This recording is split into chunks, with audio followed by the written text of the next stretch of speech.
ஏன் உயிர் போயிட்டு ஒரு பாட்டு பாட தெரிய மாட்டேங்குது. பாட்டு பாட தெரியணும்ல ஐயா. உங்களுக்கு சொல்லி கொடுத்து பாடுறதுக்குள்ள ஏன் உயிர் போயிடும். நான் அதுதான் பொம்மையை வச்சு பாடுவேன். பொம்மை இருக்குது என் வீட்டில். பொம்மையை வச்சு நானே பாடுவேன். இவனோட சொல்லி கொடுக்கக்குள்ள ஏன் உயிர் போயிடும். பாட்டு தெரிஞ்சவங்க தான் ஒரு பாட்டை எடுத்து கொடுத்தா பாட்டு பாட முடியும். நேற்று அத்தனை பேர் நாங்கள் சப்ஸ்கிரைபர் எங்கள் மூஞ்சி எடுத்து போடணும். என் பின்னால் வந்து நின்ட்டானு. சரிப்பா நில்லுங்க. அப்போ சும்மா இருக்கக்கூடாது, ஒரு திறமை இருக்கணும், யூடியூப்பில் போடணும். பாட்டு பாடுங்க. ஒரு பாட்டு தெரிய மாட்டேங்குது. பாட்டு தெரியணும்ல. வணக்கம் பல முறை முருகா என்று அழைக்கவா அப்படின்னு படிச்சுட்டு முருகான்னு ஆரம்பிங்க. தெரிய மாட்டேங்குது பாட்டு. நான் அப்போ மியூசிக்கில் சொன்னேன், முருகா என்ன முருகனை கும்பிட்டு முறையிட்ட பேருக்கு முத்திய வினை தீரும் அப்படியே ராகத்தில் பாடுது. அதான் கண்டுபிடிக்கணும்னு. அதுவும் கண்டுபிடிக்க தெரில. கேளு.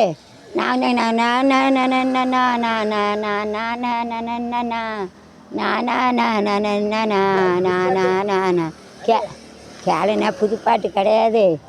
அது எப்போமா பாடினது. நான் வந்து ஆப்போசிட் பாட்டிக்கு சொல்லி கொடுக்கக்கூடாதுல்ல. அவங்கெல்லாம் படிக்கணும்.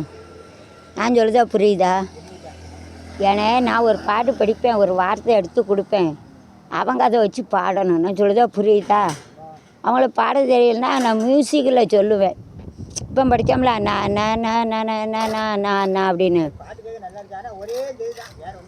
இல்லை, அதை பாட தெரியலை அவங்களுக்கு. எனக்கு கடுப்பாயிட்டே. ஐயா போங்கய்யா, ஒரு பாட்டு கூட பாட தெரியல. ஏதாவது ஒரு திறமை இருக்கணும் யூடியூப்பில் பாடணுன்னா.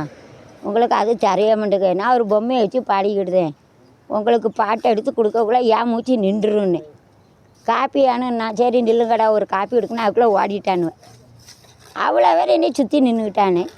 இப்போ ஒரு புருஷன் முன்னாடி அழகாக ஆடுவாங்க, கல்யாணம் முடிச்சவங்க. புரியுதா?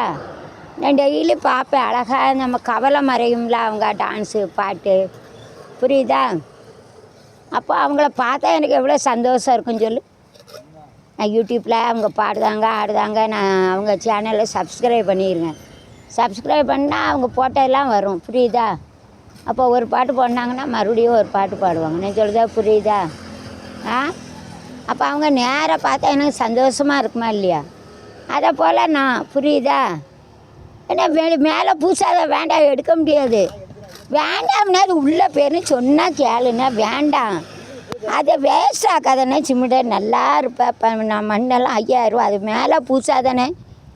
வேண்டாம், அது பூச வேண்டாம். சும்மா வச்சுருப்பேன் எடுக்கலாம். பூசாத அந்த சாந்தை வேஸ்ட் ஆக்கிறேன் துட்டுனேன். இன்னும் 2 நாள் கழித்து சாப்பிட கஷ்டம். நான் யார்கிட்ட போய் சொல்ல முடியும்? அதை பூசாத வேஸ்ட்டாக அதை அப்படியே எடுத்துருனேன். அங்கே பூசிட்டு எடு, அந்த ஓரத்தில் நல்லா தேய்ச்சிட்டு எடு, உள்ளே விழுந்துடக்கூடாது. எல்லாம் கொஞ்சம் நேரம் கழிச்சினாலும் எடு, ஒன்றும் சொல்லலை. மேலே பூசாது வேஸ்ட்டாக்காதானே சிமுண்டை. கொஞ்ச நேரம் கழிச்சு எடு.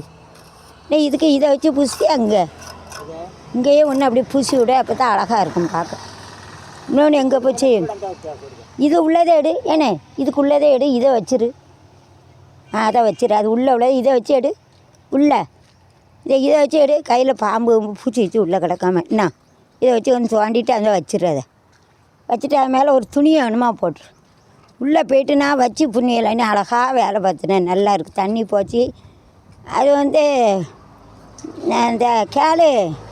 நம்ம அன்றைக்கி ஒரு வச்சோம்ல, அது ஏன் சின்னதாக இருந்தது சொல்லு பார்ப்போம். ஏன்னா இங்கே ஒரு பொடிசாக ஒன்று வச்சிடலானே உள்ளே. அது ஏன் அப்படி பொடிசாக இருக்குது அந்த இடம்? குழாய் நேரம் தானே வச்சோம். இடம் கோணல்னா ஒன்றே சொல்லல. இடமே கோணல். நீ வெளியில் பெற